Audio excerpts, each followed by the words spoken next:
Mentira número 1. El aborto es asesinar a otra persona. En el Código Penal, el aborto no se considera un homicidio. En ningún momento se utiliza el término referencial de matar a un otro.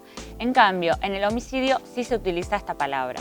El Código no considera que el aborto sea un delito contra la vida. Las penas son muy distintas para un aborto provocado que para un homicidio agravado, en este caso por el vínculo. Por un aborto provocado, las penas pueden ir hasta 4 años de prisión y por un homicidio las penas son a partir de 8 años de prisión en adelante. Hola, mi nombre es María Florencia Freijo, soy politóloga y hoy vamos a conversar sobre las 10 mentiras que más hemos escuchado estos días en relación a la legalización del aborto. Mentira número 2.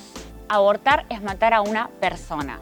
Ningún derecho es absoluto, por lo tanto, cuando hay una contradicción entre derechos, el principio constitucional lo que dice es que hay que tratar de balancear unos derechos con los del otro. Cuando se analiza la cuestión del aborto, se habla de que los derechos son progresivos, por lo tanto, se prioriza el derecho de la persona gestante por encima del derecho del embrión o feto, que se considera que va teniendo derechos progresivos a medida que va avanzando su desarrollo. Para condenar al aborto se cita con frecuencia la primera fase del artículo 70 del Código Civil.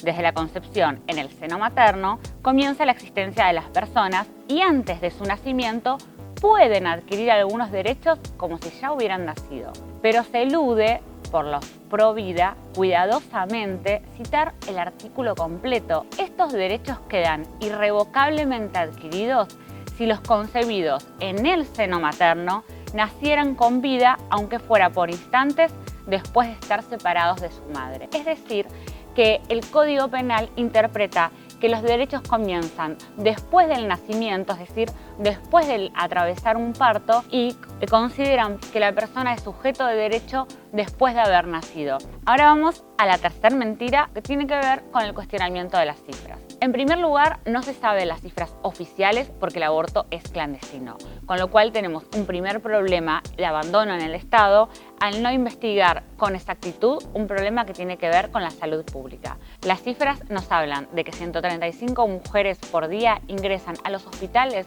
con complicaciones producidas por abortos inducidos. Hemorragias, infecciones, shocks sépticos son algunas de las razones por las que estas mujeres ingresan al hospital, que además tiene que ver con una falta de educación sexual integral sobre cuál es la manera segura de acceder a un método anticonceptivos, pero también a un aborto seguro. La cuarta mentira tiene que ver cuando se compara el aborto con un triunfo del machismo, diciendo que si se muere una feta mujer, el aborto es un caso de ni una menos, es decir, un caso de femicidio. El artículo 80 establece que para que haya un femicidio hay, entre ciertas causales, por ejemplo, una relación vincular entre las partes y, entre otras de las causales, odio de género. Esta cuarta mentira es muy peligrosa porque está comparando una categoría penal que fue un derecho conquistado con una situación de salud pública. Es como nos decía nuestra antigua profesora de matemática, comparar peras con manzanas.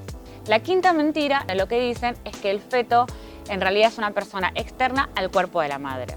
Este concepto fue desmentido por muchísimas personas de la ciencia que incluso han establecido legislaciones en otras partes del mundo, como por ejemplo Estados Unidos, en donde se considera que el aborto puede ser legal hasta en tanto el feto no pudiese vivir fuera del cuerpo de la madre. Si el feto no puede vivir sin la dependencia del cuerpo de la madre, no es una persona.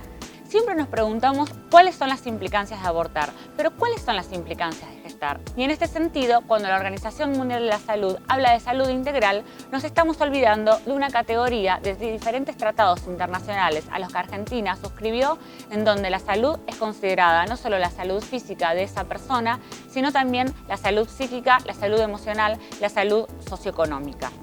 Mentira número 6. Salvemos las 2 vidas.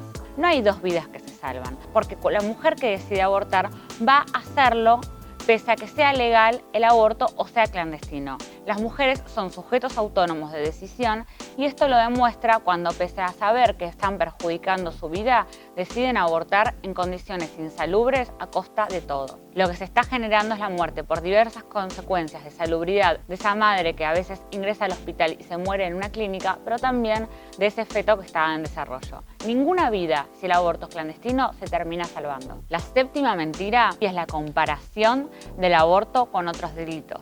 No es serio que ninguna persona que se declare cientista social establezca comparativamente el aborto con otros fenómenos sociales como pueden ser, por ejemplo, que las mujeres en general mueren por el cáncer de mama, con la legalización de las drogas o con la legalización de otro tipo de prácticas que están penadas socialmente. Lo que sí es cierto es que en la conquista de derechos muchas cuestiones que antes eran consideradas delitos, luego no fueron considerados delitos. Por ejemplo, hasta hace apenas un mes, las mujeres en Arabia Saudita no podían manejar. Y eso tiene que ver con un proceso sociocultural, pero también con la identificación de parte del Estado de cuestiones que tienen que ver con problemáticas sociales profundas, en donde se necesita que el Estado intervenga para que las consecuencias no sean mayores. La octava mentira sobre el aborto tiene que ver con plantear que el aborto es una situación traumática. El trauma es una experiencia que efectivamente vulnera la salud física y psíquica de una persona. Establecer que hay un trauma en común como síndrome posaborto no tiene ningún tipo de validez científico.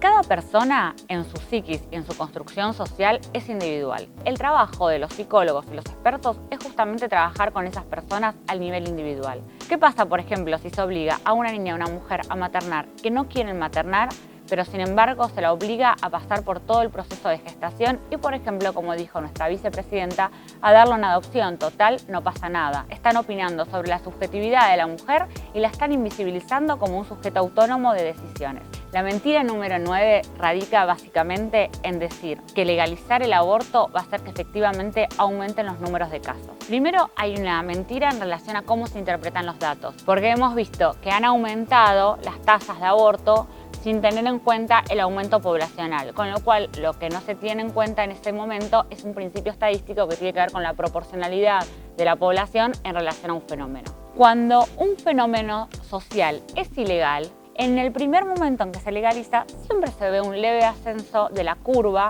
porque efectivamente esos abortos empiezan a poder contabilizarse. Sin embargo, a partir de que el Estado establece estadísticas claras, ahí comienza a verse efectivamente cuál es el efecto de esa política. Y en todos los países donde se legalizó, se ve esta leve curvatura de aumento, pero luego desciende. Todo esto nos lleva a la mentira número 10, que tiene que ver básicamente con considerar que el aborto puede ser un método anticonceptivo. En nuestro país, el 16% de la totalidad de nacimientos ocurre en madres adolescentes. De ese 16%, el 69% de esas mujeres manifestaron que no querían ser madres. Y lo que es peor, 3.000 de esos nacimientos ocurrieron en mujeres de 10 a 13 años. Primero, en Argentina no se monitorea la educación sexual integral y de hecho quienes dicen defender las dos vidas son los mismos que después traban en los colegios el acceso a la ley de educación sexual integral. Cuando pensamos en el aborto legal, seguro y gratuito, no hablamos solo de la práctica. El Estado es responsable no solo de garantizar el acceso al aborto, sino de garantizar el acceso a otras situaciones que hacen a una problemática social que tiene que ver con la falta de protección de las mujeres a la hora de ser madres. Por eso pedimos educación sexual para decidir, anticonceptivos para no abortar y aborto legal, seguro y gratuito para no morir.